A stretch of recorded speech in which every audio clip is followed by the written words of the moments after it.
Welcome back, my turtles, to another art video with Foxfoot Crafts. Foxfoot Crafts, that's me. Doing a little bit of a different video than I have done in the past, but I've seen some other folks do them, and I was inspired to do such. And that is a sketchbook tour. So what I'm going to be doing in this video is just flipping through one of my sketchbooks and showing y'all what I have. So I know that sketchbooks are usually supposed to be used by artists. It's recommended for us to hold on to our stuff, and I actually don't use sketchbooks all that often. Kind of goes back to a little bit of traumatic stuff from my past. I used to be really heavy about keeping sketchbooks, and I dated someone who was not very kind. I gifted them a whole stack of my sketchbooks and artwork, and when we broke up, they took all of it and trashed it, and it just was really devastating. So I think that's a big reason for why I don't keep sketchbooks, but I tried getting into it. My next ones I'm going to try to date, but it is a good thing to have. So normally I'll do sketches on stuff and throw them away, or just stick them in boxes or scrapbooks, but I'm trying to get better about keeping actual sketchbooks. So as you can see with this sketchbook, it is one I've decorated myself. Some of the stickers are mine.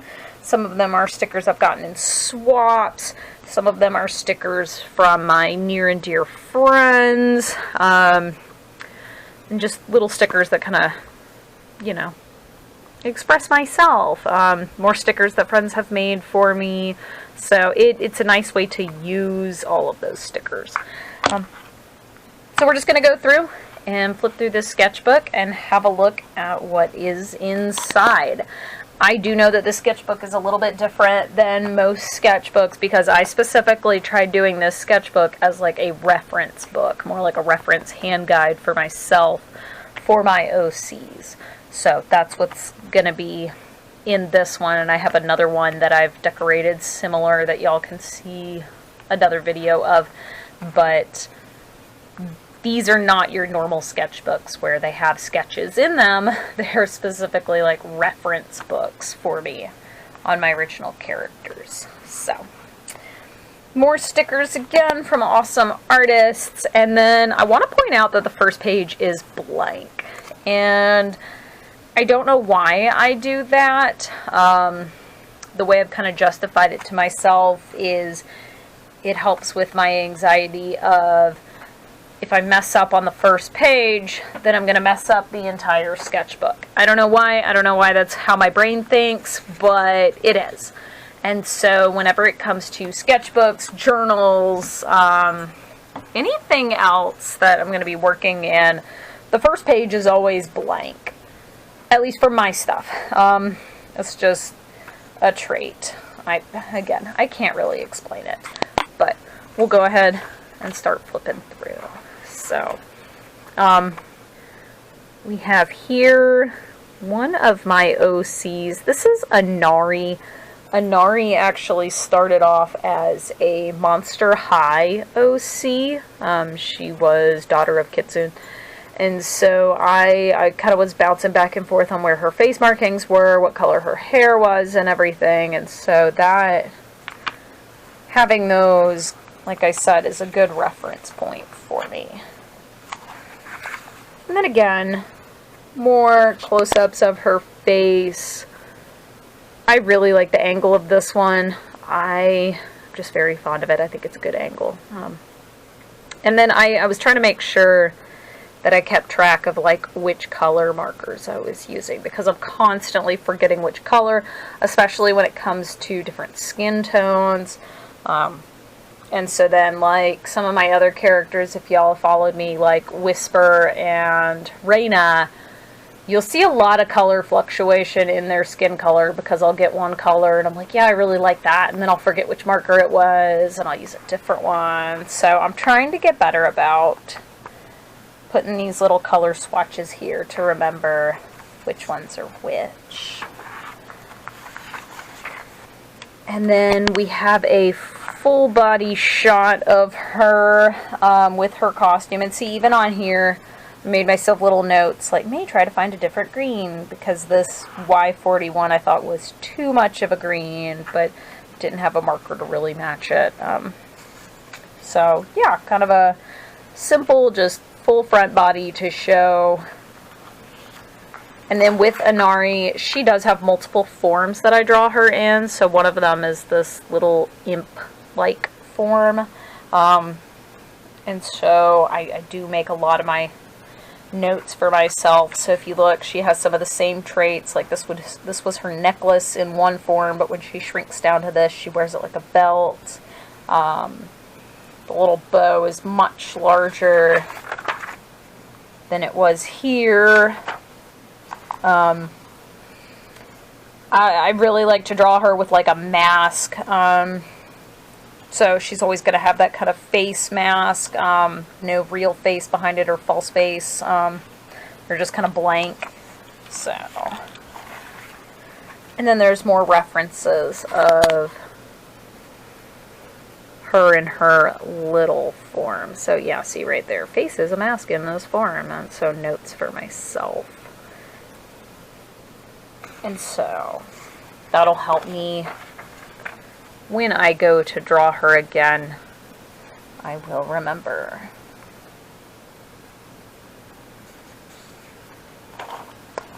I have a third form for her, which is like a pipe fox form. I imagine it like a ferret, but it's a fox. Well, kind of like a fox dragon-y kind of thing. So she has that real weird hair, fur, mane thing that kind of goes down her whole body.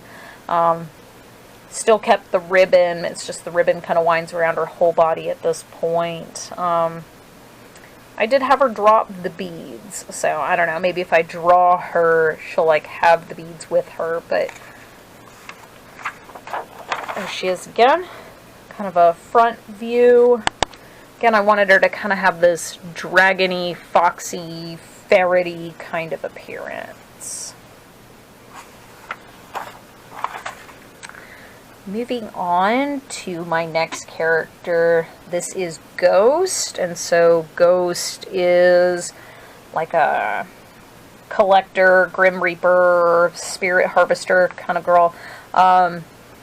It's funny because I mean, just glancing at it, you'd think that she's just blue, but she does have a lot of blues that are related to her, so I wanted to make sure I had those notes for myself. She does have two different forms. She has her two-leg form and then her four-leg centaur kind of form. And so she's a character that's, you know, she helps souls cross, and so she would have like a little wagon with little jars, and she collects them, and being in this form would help her to move those. And then just kind of some close-ups of her face. Yeah, see, and then I made little notes for her as well. So I mentioned having problems with consistency with one of my characters, Whisper. This is Whisper. She is one of my dear OCs, and so hopefully I will be better at sticking to this color palette. And then I really wanted to make a note of like her weird, lanky, like if you look at her, she's very, very lanky. Like her legs, she's got antlers, and her legs are, you know, longer than her whole torso and her antlers. And so because she does have deer legs, they kind of bend out and stick at weird angles. And then close-ups of her face with details.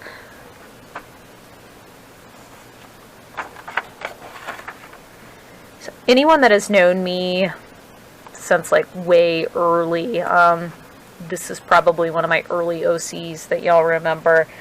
Miss Stitched, she's kind of a body snatcher, Frankenstein girl, fox punk rock kind of character. She could be drawn with or without, you know, her tail. And she's gone through a lot of changes, and with her being a body snatcher, I kind of wanted to have just a few traits, like the blue and the hairstyle and the patch on her shoulder, that are pretty staple to her character. But other than that, you know, her body color can change, because she is a body snatcher. And then a lot of times when I draw her, I will draw her nude, but I wanted to give her kind of some clothing options as well. So nothing really set in stone, just kind of that rockabilly kind of appearance for her. And then just more close-ups of her. I kind of bounced back and forth with which color purple I wanted for the hair. I think I'm going to go with this shade.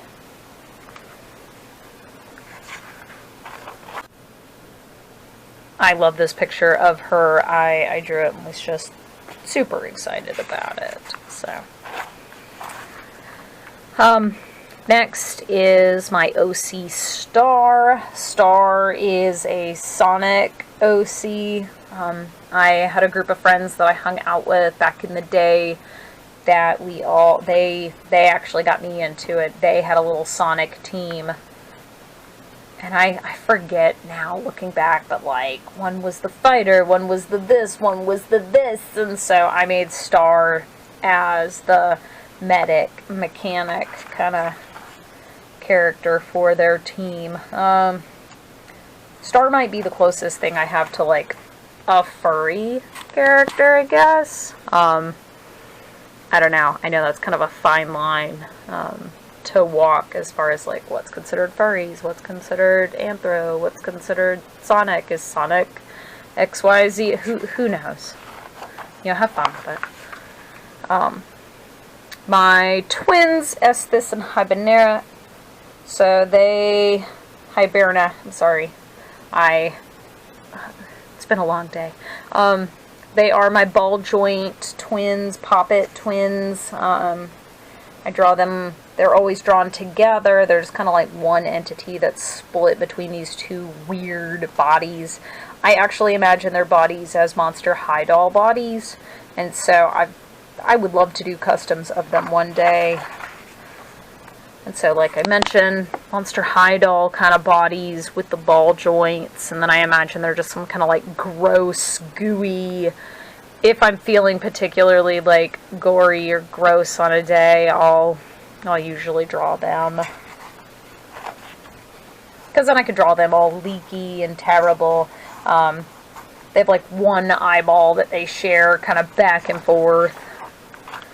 And then they could be drawn separate or with little button eyes or stitched together. So a whole assortment of fun stuff. So again, more notes for myself.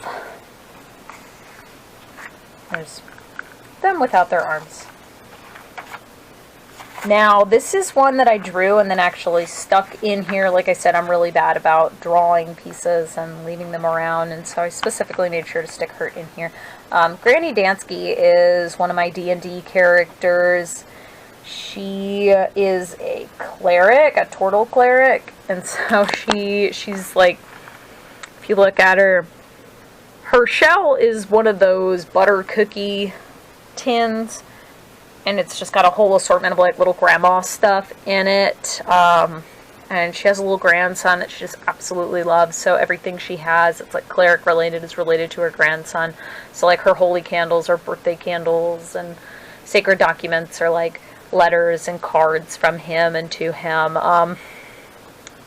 Self-bragging, like her little hat is one of those little paper tin, you know, one of the little papers that the cookies inside the tin comes in. So and then she always has those little strawberry candies that old ladies have. Her main weapon is a mace that's just like a big ball of yarn with knitting needles stuck in it. So like, I love her. Constantly giving out those little candies, and then like her wallet is just a bigger version of that. So more just references for me. Probably my newest character. I think I've had the video of her posted up now. Ouija is a seer character. I have a friend who they have a roleplay game where all of the characters have different like backstories and are different kinds of supernatural, paranormal kind of stuff, and it's all based in like the 80s, and so I kind of created an 80s Sona that would be related to that. And so like she doesn't have any powers or anything, she just sees stuff, but like sees everything. And so part of her whole thing is constantly smoking and having that smoke around her face to try to obscure what she sees. But can be drawn in anything. Just kind of that grungy, lots of poofy hair.